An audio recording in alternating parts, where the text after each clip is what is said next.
Hello, everyone, and especially Chitra and Bhakti, because you're the only two people I can see. And welcome to another meeting of Tigertales Toastmasters. Our theme for tonight is Summer Soft, which is a song from Songs in the Key of Life from Stevie Wonder. That is still our theme, right? Yeah. Wonderful.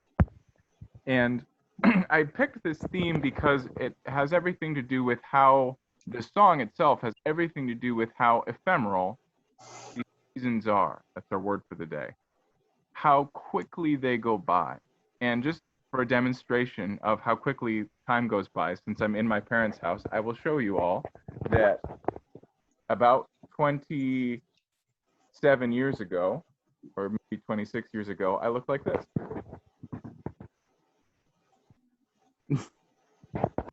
That was me. And yet here I am today, looking like this. And each and every year, time goes by, and folks seem to say that time goes by even quicker and quicker. And especially during this pandemic, time seems to expand and contract in strange ways.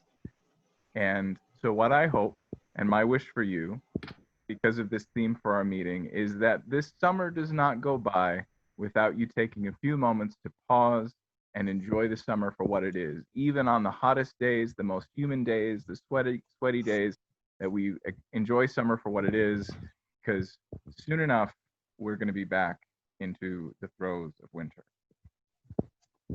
We have got a speakathon up for tonight, and that means we have got a number of speakers who will be presenting. It's a little complicated in the evaluation section, but we will have competent technical folks to lead us through all of that. But we also have some folks that will be leading us through the functional portions of our meeting. And I'm going to introduce to you our functionaries for tonight. And they're going to explain to us the different portions of the meeting that they'll be watching for. The first person helping us keep on time will be our timer, who is Destin. Destin, can you explain what you'll be doing tonight? Yes, sure. Hi, everybody. So I am Destin, today's timer, and my role will be to keep track of the time for every single speech. We have prepared speeches, we have table topics, we have evaluations and reports. So for the prepared speeches, the time is up to 7 minutes. So at 5 minutes, I will show a green card. At 6 minutes, I will show a yellow card. And then at 7 minutes, I will show a red card. And then the timer will have 30 seconds to wrap up. For the table topics, the time is 2 minutes. So at 1 minute, I will show a green card. At 1.5, I will show a yellow card. And then at 2 minutes, I will show a red card, and then the speaker will have 30 seconds to wrap up. Wonderful, thank you, Destin. Next up are to explain the process of counting filler words. We will have our counter tonight. Tonight, can you explain what you'll be doing tonight?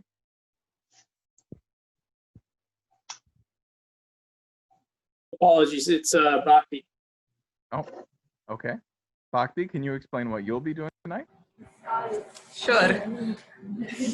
So for today's speech, I'll be looking for filler words such as So try to avoid it. And even though it's a habit to use them again and again, try to take a pause and collect your thoughts before you say something. Over to you, Alex. Wonderful, thanks, Bhakti.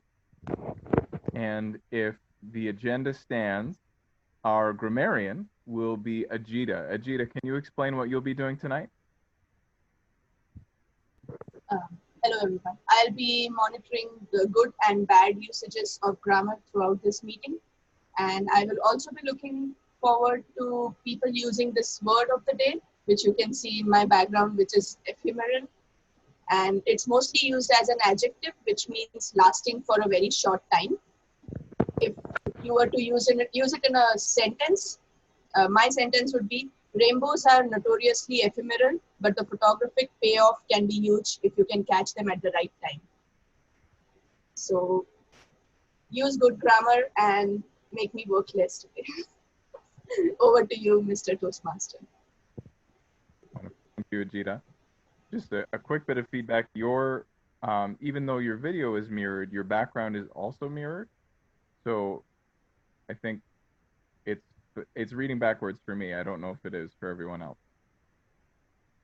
So just something to keep in mind throughout the course of the meeting. We have got to crack on and continue on through our meeting. Our first speaker for tonight will be giving his icebreaker.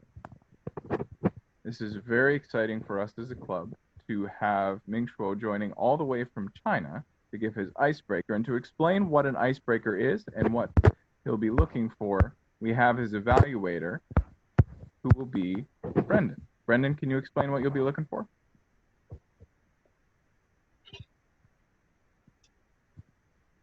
Yes, I can, Mr. Toastmaster.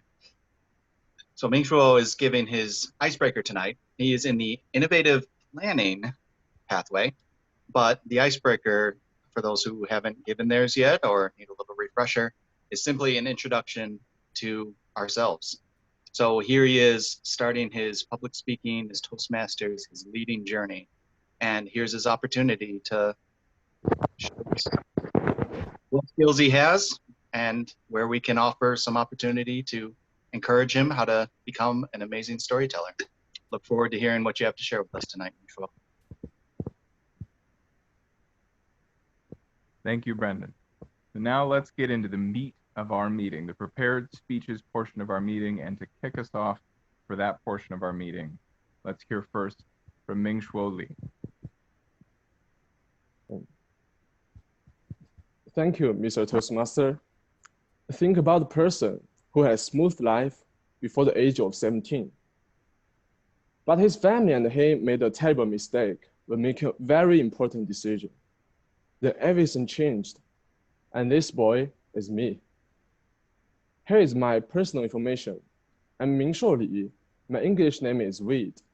I come from Chengdu, China, the Panda's hometown and the shooting place of Kung Fu Panda 3. I like playing basketball, reading, and I love painting. I started learning painting at the age of 6.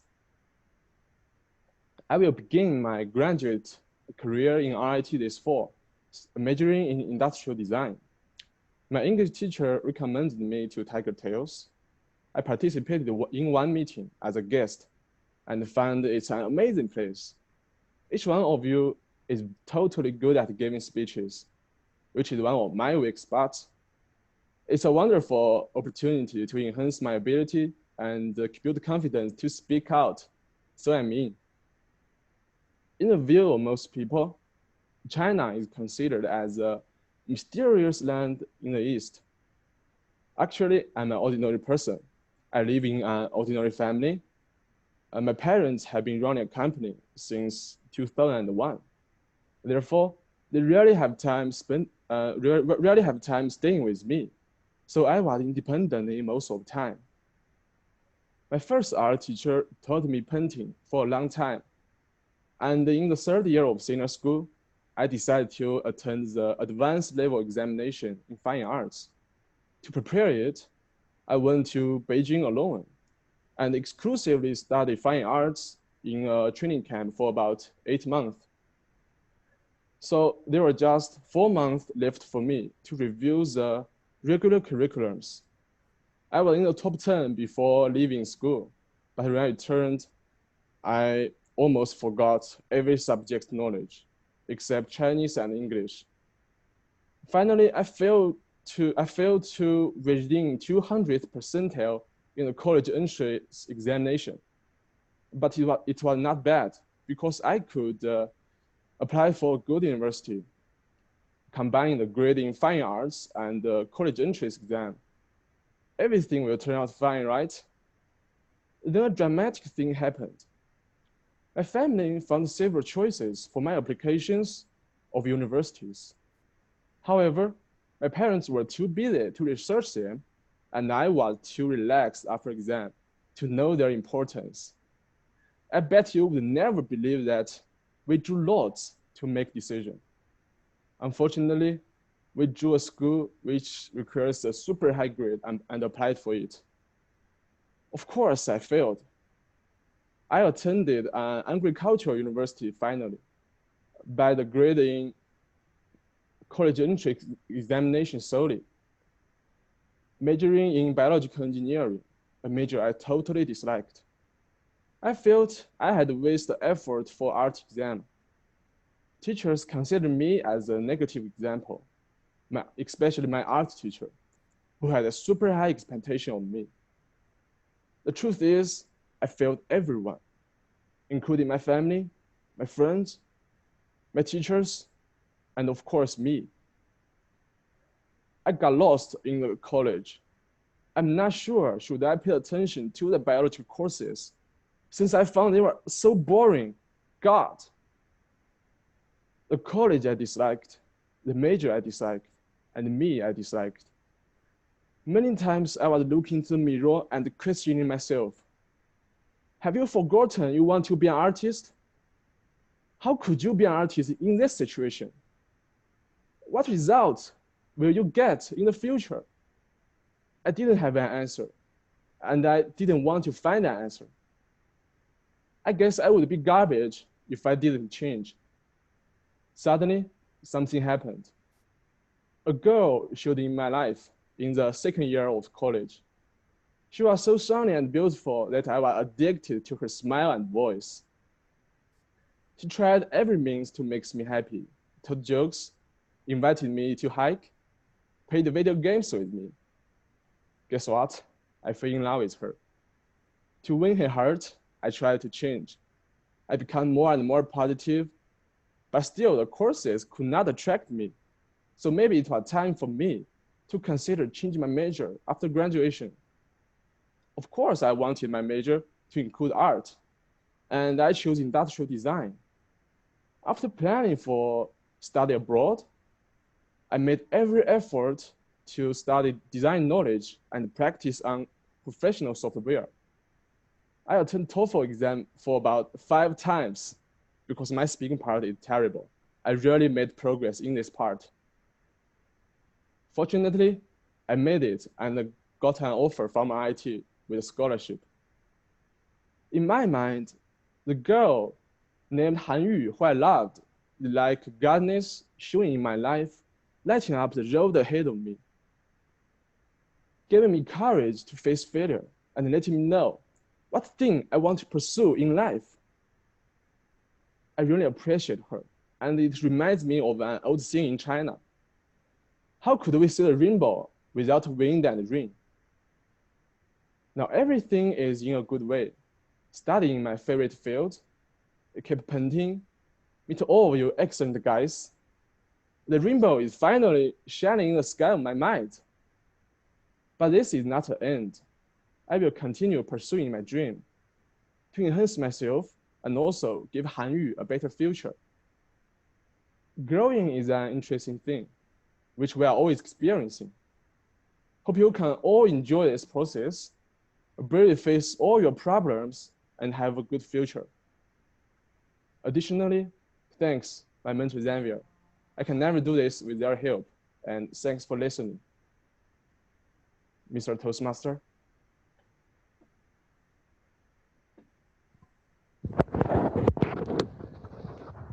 So I don't know if you can tell, but I've just stood up, and I hope that everyone else can give Ming Shuo a standing ovation for his icebreaker and first speech.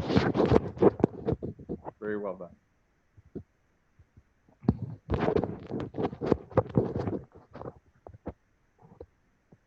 Our next speaker will be Hassan Luali, and evaluating Hassan's speech will be Xavier. Xavier, can you tell us a little bit about what you'll be looking for in his speech? Yes, I can, Mr. Toastmaster. Hassan is working on a level 2 project in the leadership development pathway. And the prompt is to understand your leadership style. So Hassan will be talking about that. He specifically asked me to look for a vocal pace, to evaluate his vocal variety, and to evaluate his speech structure as well. Back to you, Mr. Toastmaster. Thank you, Xavier. Hassan is the president of Tigertales Toastmasters currently. He is our fearless leader, and it's great that we'll get a chance to learn about his leadership style in his appropriately titled speech, My Leadership Style. Please help me welcome Hassan Louale.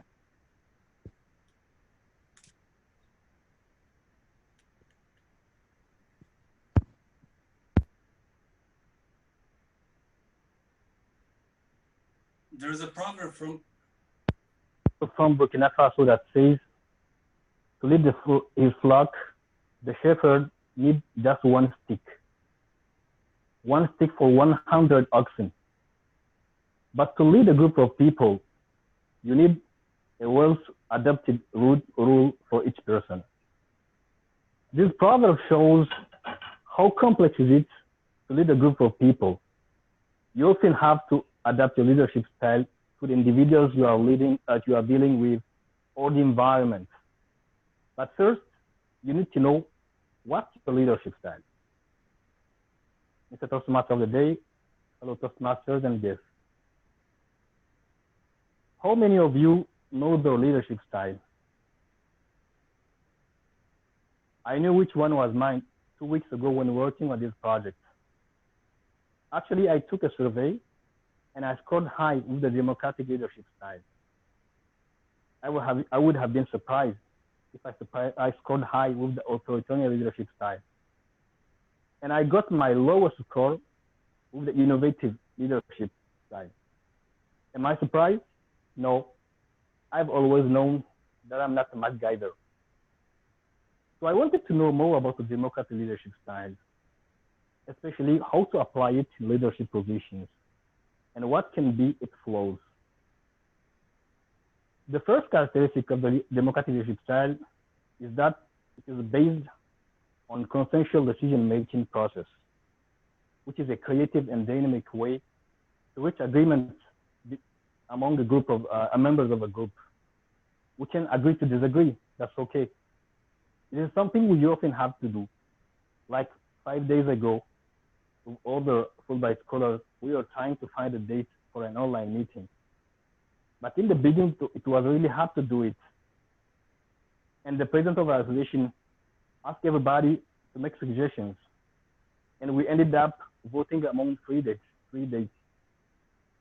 And this is a preferred decision-making process in Toastmasters, especially in the e-board, where we have to make sure that everybody has a fair say. And the second characteristic of this style is that leaders are willing to let others lead. And this reminds me of an article that I read, which title is, Leaders Don't Always Lead. The best leaders often take a step back. Some may think that by doing this, they lose part of the authority. But actually, giving others an opportunity to lead is probably the best way to motivate them and empower them. When I was president of my club in Niger, I had a dynamic VP education, Mariama. She was tapped to become the president the following year, but she was hesitating, thinking that she was not ready for that. So I thought the better way to prepare her for the position is to let her lead. So I managed sometimes not to attend the meeting, to let her lead, talk with the guests, actually to be in the president's shoes so she can see by herself that it's actually a kind of figurehead position. Just kidding. I remember the first time I asked Mariama to lead the meeting, she was like, what? How am I going to make it? But finally she made it. And this helped her believe that she can really step in the position. And she went on to become a great president. I would like also to mention that the democratic leaders, they motivate others by giving them an opportunity to participate. They also listen to people. They value collaboration. But as good as it is, the democratic leadership style is not perfect. For instance, it's ineffective when members of the group don't have enough knowledge to make quality contributions, or when time is limited. Around 3 years, I was co-organizing a picnic, a barbecue with a group of around 20 friends. And I asked everybody which day and time suit their agenda. But the decision-making process was already taking time. While we wanted to have this gathering before the raining season starts. So a friend of mine that we call Talib, for his prowess in math, who has a leaning for authoritarian leadership style, taught me a valuable lesson. He said, listen, we don't have time. And in a situation like this, just make a suggestion and ask the people if they agree with that. And this is what I did. And most of the people agreed with the date that I suggested. And we finally had a wonderful gathering. So we can see from this case that the democratic leadership style is not perfect. It has some downsides, like any other style, but still it's considered one of the most effective. But depending on the situation, the leaders may have to shift from the leadership style to another one. I don't pretend to know everything about leadership, but from what I learned, leadership is all about empowering others, leading by example, and have a high degree of integrity. These are some of the traits that you should have, whatever your leadership style is, to be a leader that leaves a mark. So that's matter of the day.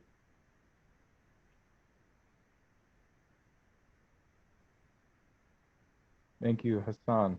I forgot for our first speech, but I'd like our timer to give us a minute on the clock now, maybe a minute and a half, so that we can give feedback to Ming Shuo and Hassan in the private chat.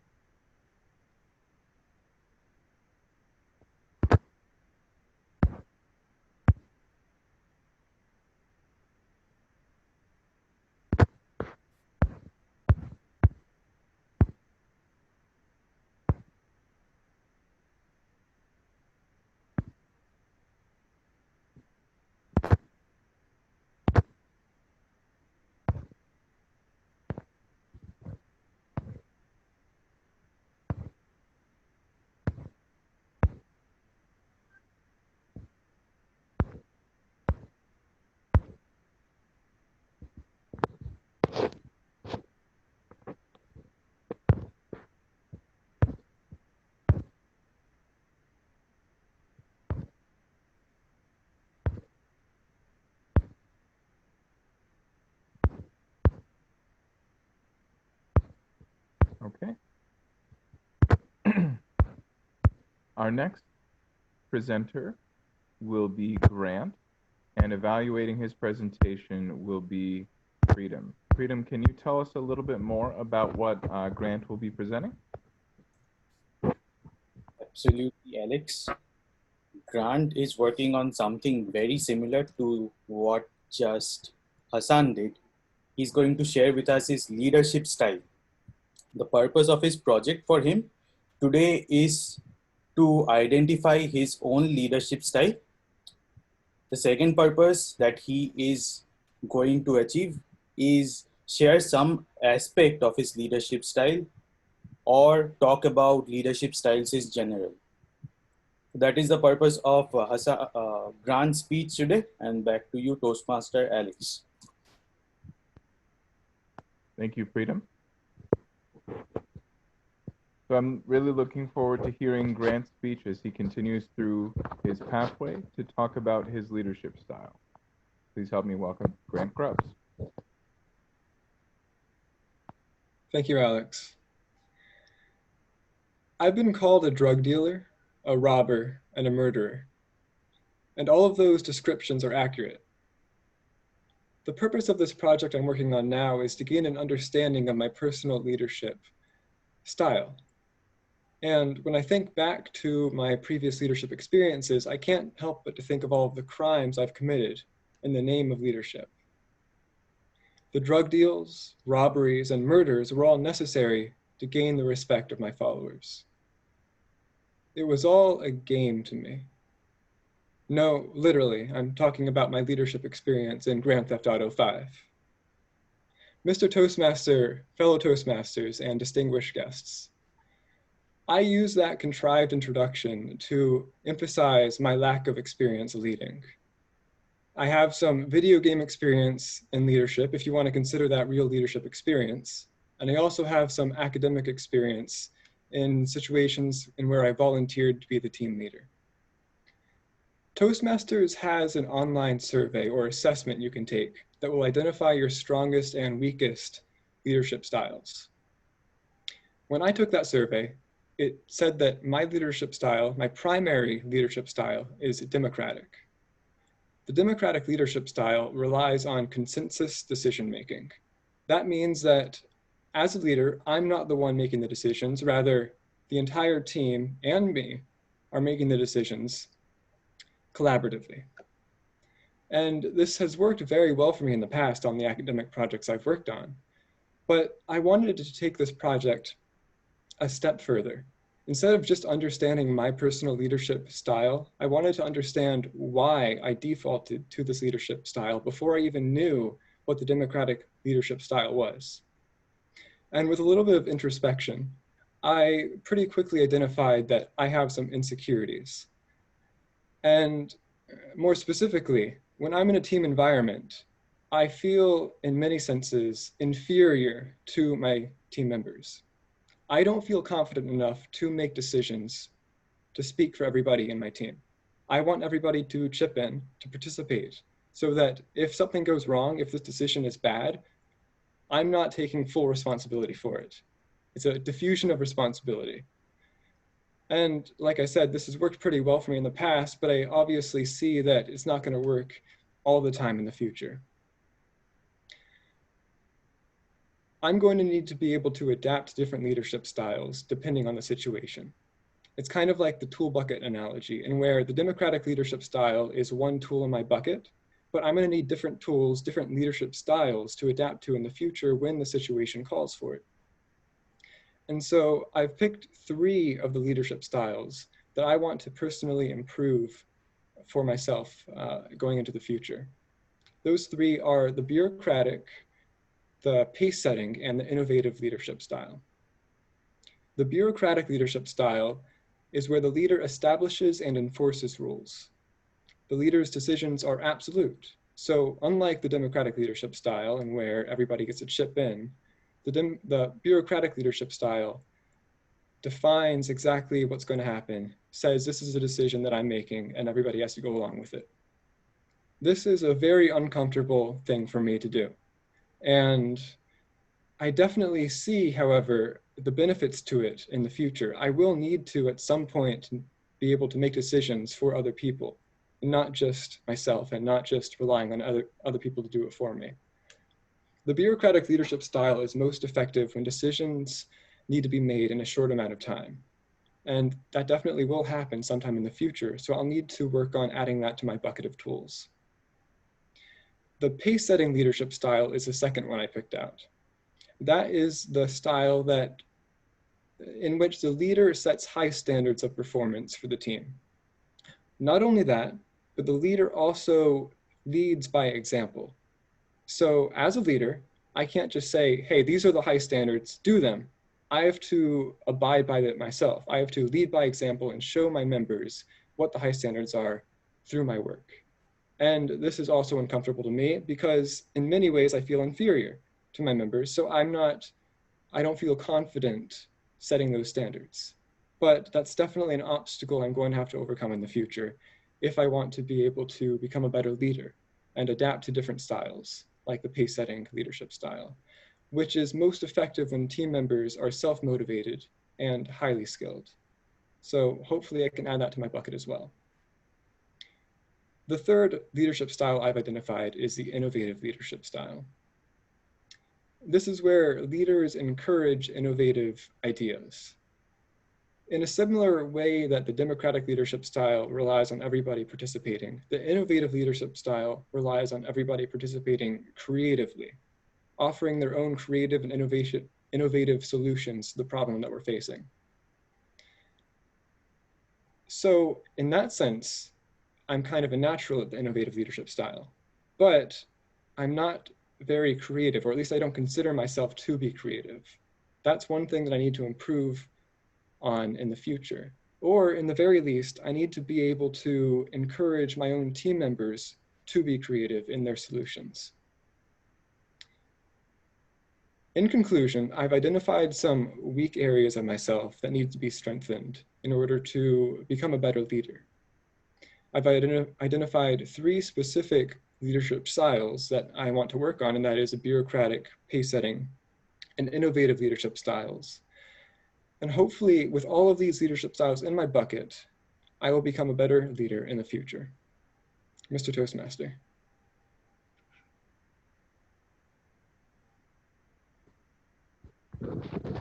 Let's take a minute now to send some feedback to Grant for his presentation.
Thanks everyone for filling out your feedback for Grant.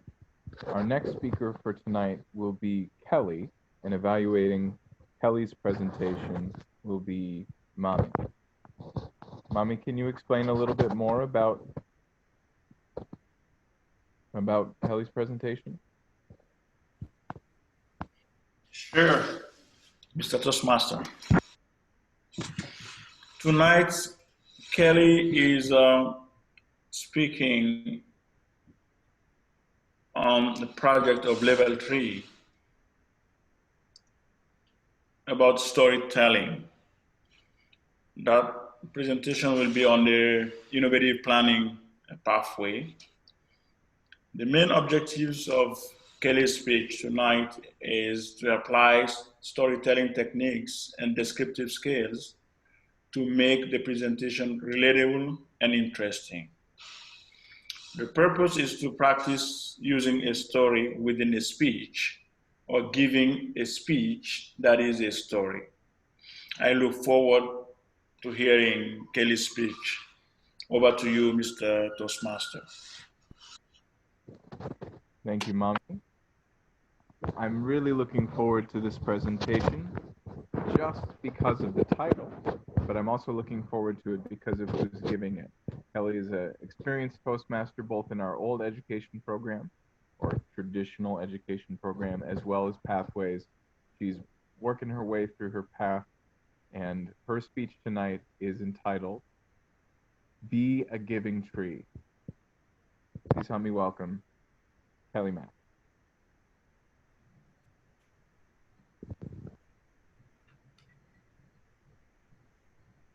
Do you have a favorite childhood book?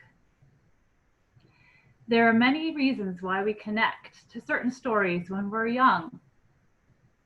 The Giving Tree by Shel Silverstein was one of those stories that I connected to when I was young, and is the inspiration for the speech storytelling that I'm going to give tonight. As the tree discovers, there are many parts that she can give. to another over the course of a boy's life. This apple represents the fruit of a tree that has flourished, like many of us who recognize our life purpose and blossom. Today, I want to share with you about how being a giver has impacted my life and the lessons I learned about how to give more than I take. Mr. Toastmaster, fellow Toastmasters, and welcome guests. Part 1, childhood. First, we visualize a tree in its prime of life, full of its bloom and ready to give whatever she has to those who are before her. When I wake up each morning, I want to be like this tree and be able to give all that I can to whoever is before me. One of the people that were most influential in my life from early childhood through my teenage years was my grandmother. Every chance I had, I would come and gather her leaves, which represented the wisdom she had to share about how to serve others, how to pray for them, and how to seek out those who are alone. I would come and learn from her and these examples. I recall a time when one of her best friends, whose name was Ernestine, got diagnosed with Alzheimer's disease. Even when Ernestine did not remember who my grandmother was anymore, she would still make her nutritious meals to bring her, and she would go and pray with her to help keep her spirits calm. This was the kind of giving tree I wanted to be. My grandma also had strong branches and provided a protective shade. She taught me that building trust, like she had with her friend Ernestine, and providing a safe place for others is a type of giving that I wanted to have. Finally, she showed me that she had a tree house and wanted to adopt as well as foster other children that nobody else wanted. My mother was one of these children. It evoked a desire in me to one day also adopt a child. The tree is happy. Part 2, young adulthood. Now, as a young adult, the tree asked me, climb up my trunk, play in my leaves, sit under my protective shade, and eat the apples that you once enjoyed as a young child. I tell her, tree, I'm too busy for you right now, and I have my own ideas of what it is to give.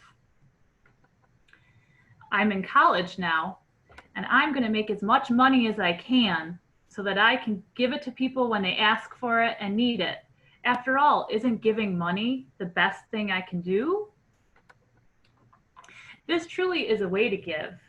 But what I learned is when you give money, sometimes it can lead to enabling. I remember a time when my brother asked me for a very large sum of money, and I gave it to him willingly and didn't even ask what it was for. Well, later in life, we found out that my brother was a drug addict, and what I could have given was something a lot different from the money. Also, I found myself being busy in lots of activities, such as a local church musical. I was a dancer, and I could offer a skill and teach others how to do the right moves and perform the best ways they could. It took a friend taking me aside to tell me, you know, Kelly, there's probably a better way to give than just getting involved in fun activities or activities that numb you. You can build a relationship with someone else and give that way, rather than exhausting yourself every day trying to figure out a new dance move. The tree and this friend taught me that there's a lot more to give that does not involve the external. Another lesson learned: the tree is happy. Part 3, middle-aged adulthood. Now, when I reached this stage of my life, I realized that the end of the tree story shows her being a stump. She's given all that she had, but what she shows is that there's still no limits to being a giver. Even at the end of the story, when she's a stump, this boy, who has now become an old man, needs a place to rest, and he finds a place at her stump. It took other women who entered my adult life at varying times to teach me what genuine giving really is. My friend Heather would constantly challenge me and ask me, "What's the purpose in this choice?" This cut to the heart of the matter and helped me examine how I could be the best giver I was intended to be for others. Ultimately, learning to say no and picking the things that were my first commitments were the ways that I had to learn to be the best kind of giver I could. Now, valued women in my life, like Sarah and Roberta, help to reframe who I am when I forget, so that I can be the best kind of giver I was created to be. Sarah challenges me about how I feel in the lows of my life, and help that I need to do that so that it can help transform me into something best. And I realize that, like this tree stump, there's still something to give even in those low moments. Roberta has nudged the heartstrings of my life to connect with how I'm processing these feelings and living this truth I know to be a giver without limits. The tree is happy. What seemed like a simple childhood story had profound teachings for me to learn throughout my life. When you ask me what I want to be when I grow up, I want to be a giving tree. The tree is happy. The end. Mr. Toastmaster.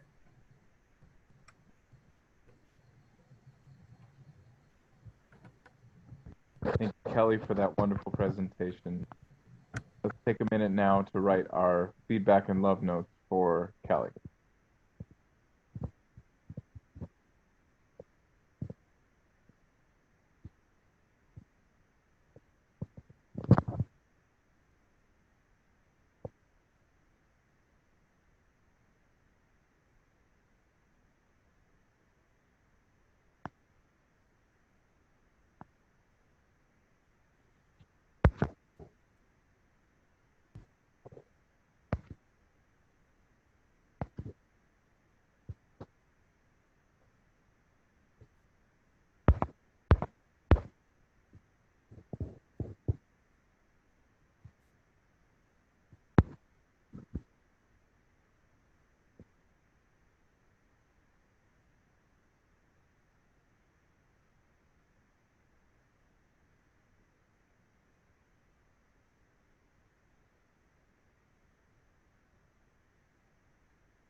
All right, thanks everyone for sending your feedback to Kelly. You can keep on typing while we get our next speaker queued up and our last speaker queued up. Our last presenter for tonight will be Roberta, and evaluating Roberta will be Sarah. Sarah, can you tell us a little bit more about Roberta's presentation for tonight? Absolutely. Roberta is working on her effective coaching pathway. She led a group toward consensus previous to this fine evening, and tonight she's going to be talking about her experience leading that group. So it's going to be it's still a 5 to 7 minute speech. So talking about her experience and what she learned through leading a group to reach a consensus. Thank you, Sarah. I've had the blessing of being able to watch Roberta's leadership in action here in Toastmasters as well as outside of Toastmasters. And so getting the chance to hear from her about her experience of leading a group to consensus is going to be wonderful. And she's our last speaker for tonight. Please help me welcome Roberta Benedict.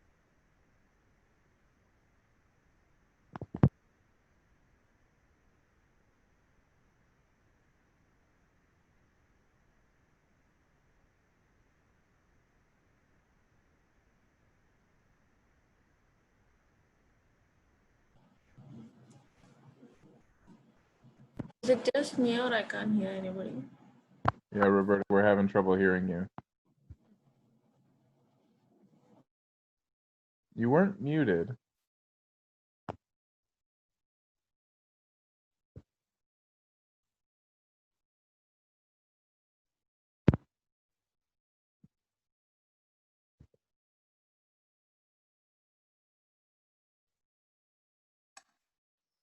Can you guys hear me? Yes, good. Okay, sorry about that. This computer's got a mind of its own.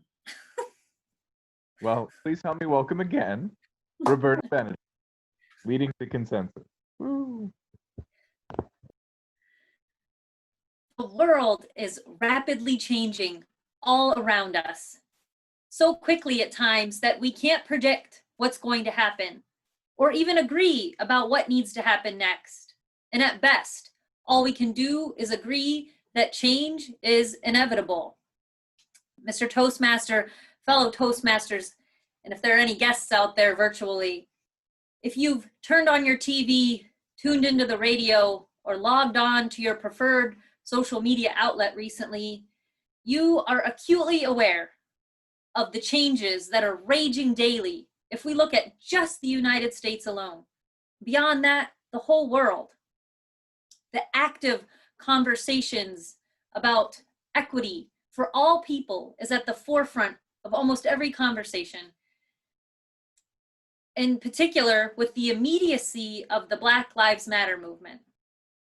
The struggle that Black, Indigenous, and people of color have fought for equity has been going on for several hundred years. It's the furthest thing from being ephemeral. Recently, I had the opportunity to do the hard work of self-reflection and examination with a group of women I'm connected with through my church family. As many or most of us are white, we have the responsibility to look at how we have participated in pieces of oppression through systems such as institutional racism, unconscious bias, or just reaping the benefits of having white privilege. We decided to collectively go about this journey by reading the book Waking Up White by Debbie Irving. And page after page, our whiteness and the privileges that come with it were challenged. After 21 days of reading and doing small tasks every day to grow our awareness of what it would mean to build equity, we decided to reconvene and share the impacts of what the last 21 days had meant as we carried out this 21-day equity building habit. My vision and intention for leading us into this discussion was not necessarily to agree about consensus of what the next step was, but to get everyone to agree that a next step was necessary in this equity building journey. I recognize that not everyone was at the same place on their journey, but in order to encompass the whole idea, we titled it The Next Uncomfortable Thing. Leading this discussion was eye-opening, to say the least. It was pretty straightforward, getting all of the participants to share in the discussion and being able to provide a safe place by ensuring that there was no crosstalk or anyone talking over someone else. And it's easy to mute someone on Zoom if you need to. But the biggest hurdle that I didn't anticipate encountering, although looking back, it makes a lot of sense, was getting all of the group to share in creating a concrete goal about what the next uncomfortable thing would be, as opposed to agreeing to good ideas and theories or saying, yeah, I'll think about that some more. It's actually really difficult to track when you're thinking about something. It's kind of ambiguous.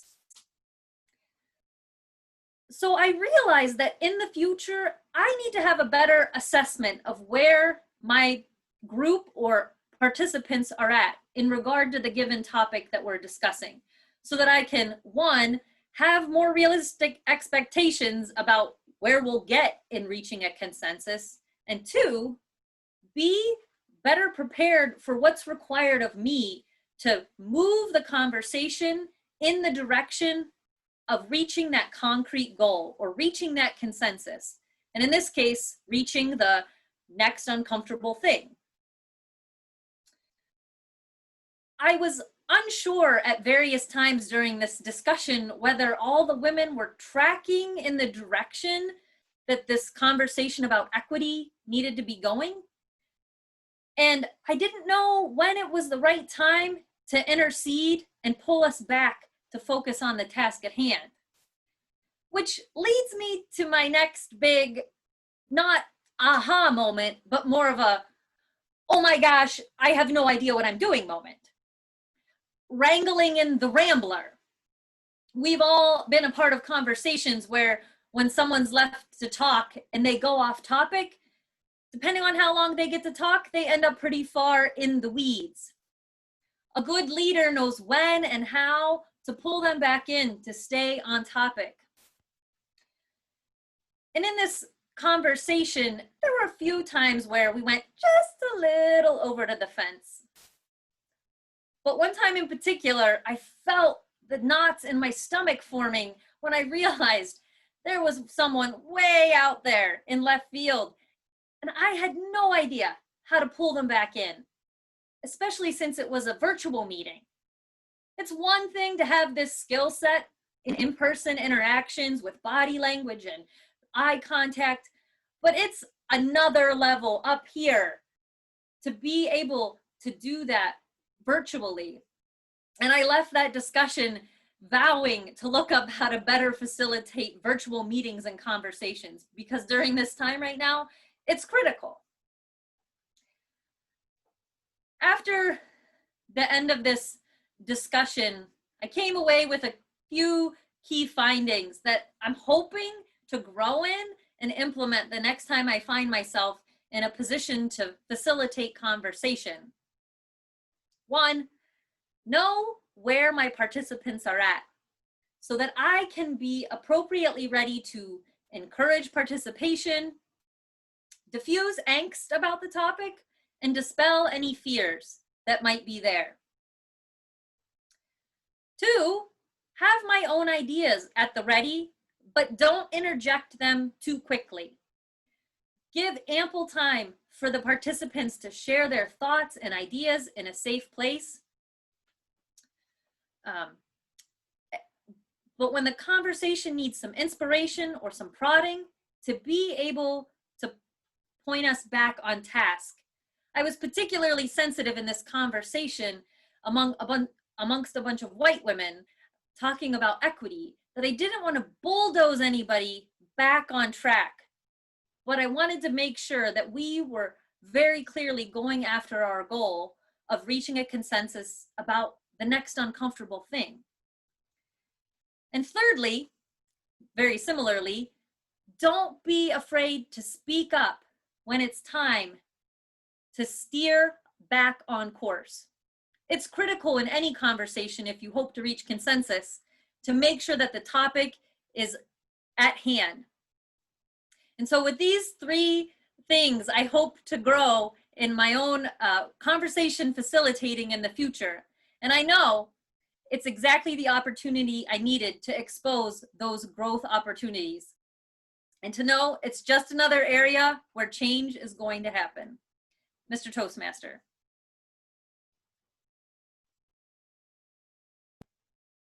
Thank you, Roberta, for that wonderful presentation about leading consensus, especially with such a relevant topic in this time. We're going to take one more minute to give feedback to Roberta, and then we will continue to our meeting.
All right, thanks everyone for sharing your feedback with all of our speakers tonight. Feel free to jump in the chat to send more feedback to other speakers if you didn't get the chance earlier. But now we're going to move into the next section of our meeting, which will be table topics.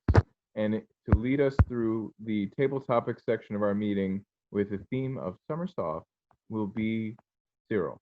Help me welcome Cyril.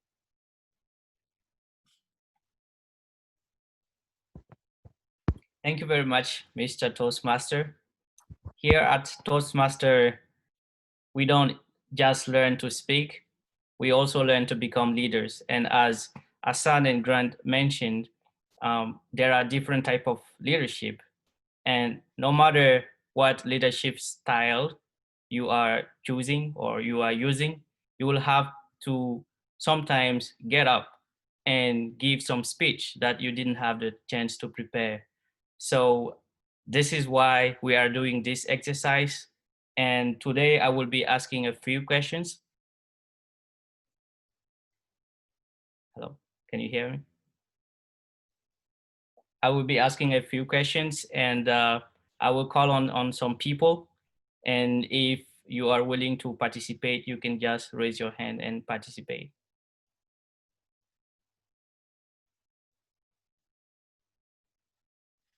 So the first question is, what is your memory?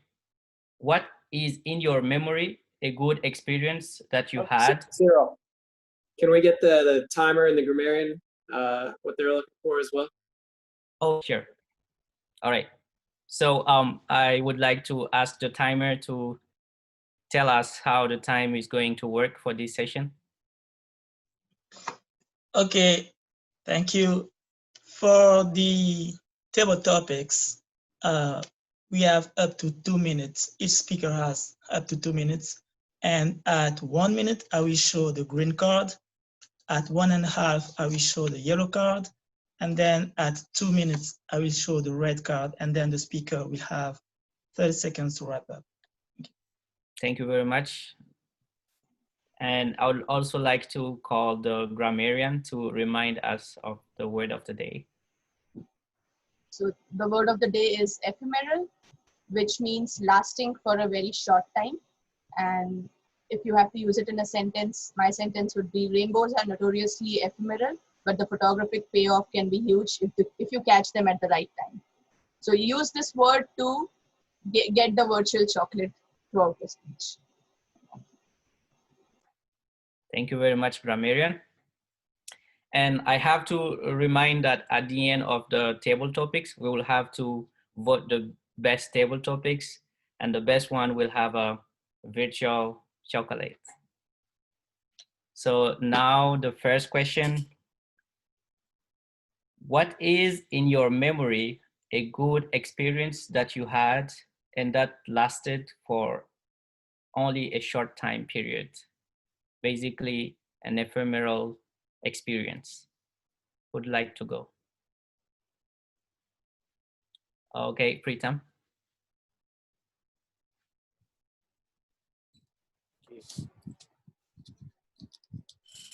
Jail asked me what was a experience that was lasted for a short time period. And I feel an experience that was very good and lasted very short was tonight.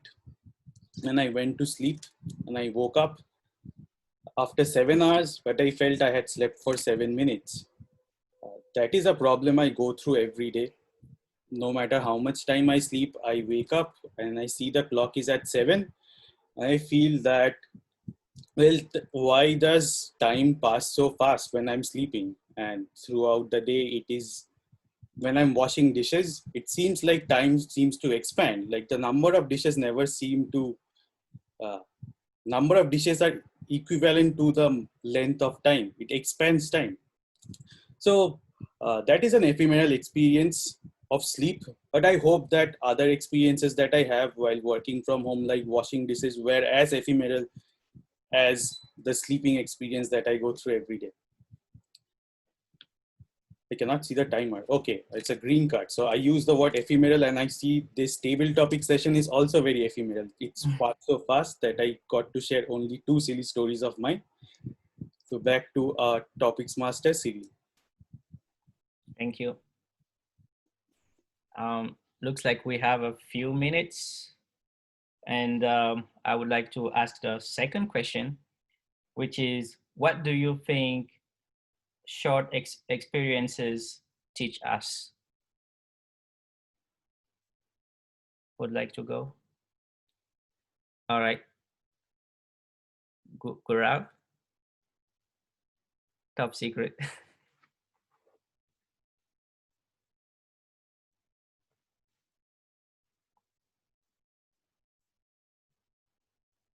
think you're muted. Oh, okay. Can you guys hear me? Okay. So the question asked was, can you please repeat the question? Yeah. What do you think ephemeral experiences teach us? Okay. Okay. Ephemeral experiences, and because I used the word in the sentence, in the question itself, they teach us how to enjoy in a very short amount of time. Okay. An ephemeral experience could be anything from, looking at a scenic view to finally peeing after a long time of holding back. It could be anything. It just should be enjoyable, right? That's what ephemeral experiences should be like. But sometimes they're pretty scary too, and sometimes they just pass by so quickly that you haven't even wrapped your head around it. Which is, in my case, my experience here in Rochester, because this weekend I'm about to leave for California, and I feel like this experience of these 3 years that I've been here has felt very short to me, but it had a lot of ups and downs, especially in my weight. But it's not about that. It had a lot of ups and downs in the the experience I had as far as meeting new people goes. It has been in the upside. As far as finding ways to say goodbye, it has had its lows. So basically what I'm doing is using these 1.5 minutes to bid goodbye to all of you wonderful people that I've had the opportunity to meet through Toastmasters. And in the last 1 minute, I'm gonna just just try to pinpoint some of you. Hold on. I'm just gonna do it. Thanks, Brendan, for all those dark jokes. Thanks, Alex, for being basically the younger Gandalf. Thanks, Sarah, for teaching me that I'm not an eclairs. Thanks, Roberta, for teaching me how to be confident in speeches. Thanks, Kelly, for being so animated in your speeches, something I wish to strive for. Thanks, Xavier, for not telling me your age when we met, so I thought you were older than me, but you're not. Grant, you already know I'm thankful for your friendship. Preetham, for being the Indian to look up to, basically. And everyone else that I haven't had the opportunity to thank, I'll thank later. So this has been an ephemerally good experience. Thank you.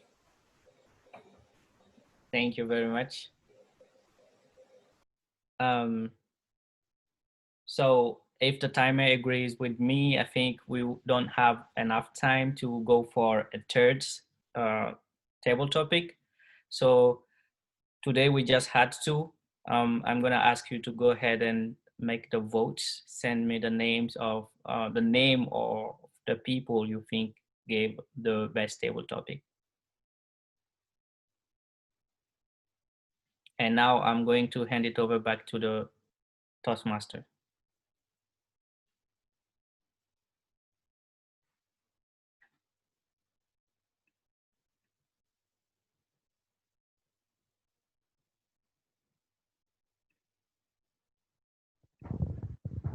Had to wrestle with my phone there for a second. Thank you, Cyril, for leading us through a wonderful table topic section, even though it was so ephemeral. We're now heading into our evaluation section, and it's going to be a little odd. And to lead us through this a little bit odd evaluation portion of our meeting will be Chitra. Please help me welcome Chitra. Thank you, Alex. So today's speechathon, we had 5 great speakers here. Usually the general evaluation section has evaluations of the prepared speeches. We give them how to improve on what they were good in. But since we are having less time today, we'll be having a breakout session where the speaker and the evaluator will join them, and the other people will be what is the word? Will be added in in the breakout room automatically. Randomly. Randomly, yes. Randomly added to the breakout room. So here we go. And we have 5 minutes where 3 minutes the evaluator can give their evaluation, and 2 minutes where the speaker can talk up to the evaluator on that. So yeah, I'm opening all rooms now. See you guys back in 5 minutes.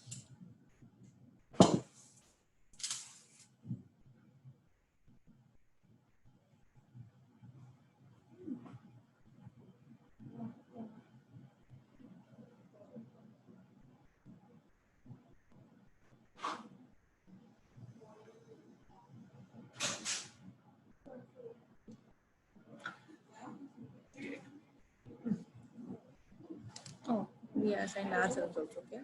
I think so. No, we are only there. Where are we?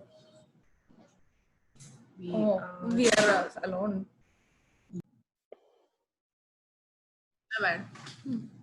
Now let's move to the next session of the reports by the functionaries.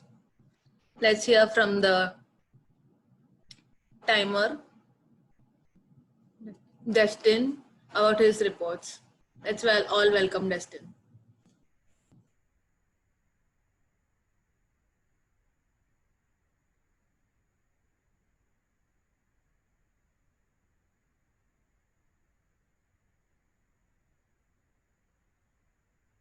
You are muted, Destin. Sorry. So thank you, Mrs. Toastmasters. For the time today, for the prepared speeches, everybody was within the time except the last 2 speeches. For the table topic, they were all on time. So that's it. Thank you. Overall, it was good. Thank you, Destin, keeping up with the time for us. Next, let's hear from the accounter, Bhakti. We had an excellent counter report for today. For the prepared speeches, Minshaw You just had 2 filler words, which is extremely impressive for an icebreaker speech. So congratulations on that. Hassan, you had 1. Grant had 1. Kelly and Preetham, I couldn't find any filler words in your speech. Roberta had 2. Gaurav and Chitra had quite a few filler words. That's our counter report for today. Back to you, Chitra. Thank you, Bhakti. Let's hear from Ajita, who is the grammarian of the day, about her reports. Thank you, Chitra. So today we had some very good usage of grammar, which I will be pointing out in individual speeches, wherein Mingshu, I noticed you had a sentence which said, shining the sky of my mind. That was a very good metaphor used there. Then Hassan did use some quotes. Leaders don't always lead. Be a leader that leaves a mark. Great leaders don't always lead, sorry. Yeah. And then Grant had some good descriptions where he said diffusion of responsibilities. Then Kelly had a very good analogy to a tree where she described her grandmother to a tree throughout her speech. Some interesting lines which I noticed were like a tree ready to give whatever she has. And grandma had strong branches. So that was a very good usage. Then Roberta, I noticed some good usage which said easy to mute someone on Zoom, change is inevitable, bulldoze anybody. These were some of the interesting lines which I noted in your speech. Overall, from the prepared speeches, Roberta used the word of the day and Alex used the word of the day. And it was also used by both the table topic speakers. That's all from my grammarian report. Over to you, Madam General Manager. Thank you, Ajita, for your report. Overall, today's meeting was a great success. We had 5 prepared speeches. It was a great speechathon in the middle of summer. I really appreciate all the speakers who put their time and effort for preparing their speeches and coming up, and Xavier for putting all this up. Great show. Thank you, Xavier. One piece of advice I would like to give all the people in our club is that let's try to start our meetings earlier by joining the meetings earlier. So we know that everybody's here and we can start it on time so we can end it on time. Rather than other functionaries pushing the limits to be on time. I knew that Cyril had to be on limit, so he could only bring in only 2 speakers for today. Other than that, I really liked the meeting. Back to you, Alex. Thank you, Chitra. My battery has been hovering around 5 and 4 and then 2 and 3, and I'm now looking at 1%. So if I drop off, that's why. But we can end this meeting here on time with the presentation of our table topics winner. So please unmute your microphones and prepare a drum roll.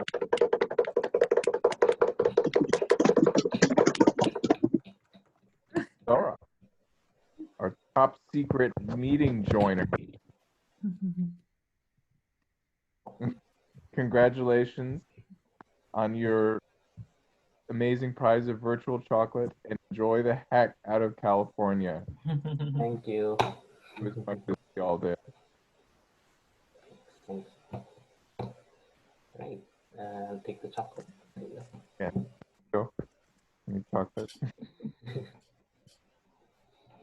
And with that, I would like to turn our meeting back over to our club president, Hassan Luwali. Thank you very much, Alex. Thank you all. And congratulations to the speakers and Gurav also. And I wish you a nice day in California. I wish you can also from time to time attend our meetings. Congratulations also to Mingshu who delivered his ice break. I just feel sorry for him, but because we usually have a standing ovation for the icebreakers, but we didn't have it because of the, we are having an online meeting. Just a couple of announcements. Next week, we are going to have an induction ceremony for the new members, so including Ming Shu. It will be prepared by Xavier and they are working on it. In 2 weeks, sorry. So in 2 weeks. In 2 weeks, yeah. So thank you very much for that. In 2 weeks. And also from August to September, we have also a recruitment campaign called the Smedley Award. The objective is to recruit or reinstate at least 5 members. We will have soon an email from Bhakti to give us more detail about that. So thank you all for this amazing meeting, this speech-thon. It was not ephemeral. I look forward to seeing you all next week. Thank you all.